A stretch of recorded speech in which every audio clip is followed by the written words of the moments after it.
It's an auction that will change the contours of the Indian telecom sector. Gauri Dwivedi joins us now with exclusive details. Gauri, give us the details of the 2G spectrum auction modalities that TRAI is currently working on.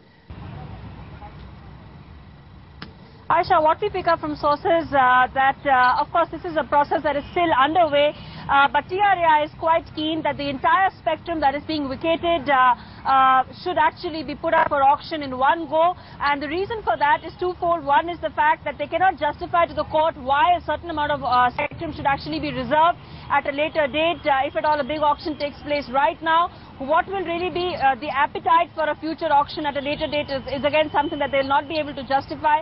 And also the fact that any of these telecom companies who've lost their licenses, if they wish to bid and enter the Indian market again, there should not really be a spectrum crunch given the fact that any spectrum could be kept for an auction at a later date. So what we pick up from sources that the entire spectrum that will be vacated, over 540 megahertz of 2G spectrum, could actually be put up for auction in one go. This will of course be a huge boost for all telecom companies, given the fact that the 3G auction experience taught the sector that it was actually the crunch of spectrum that led to high prices.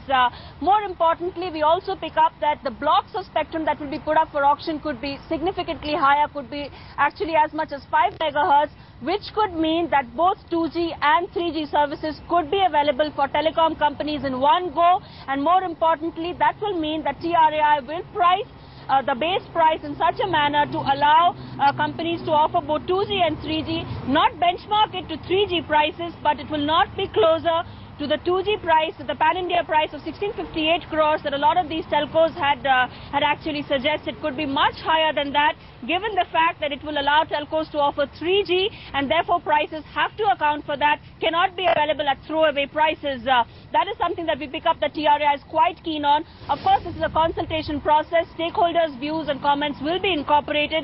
A final consultation process, paper will be floated on 10th of March, and recommendations are likely to come in by 10th of April.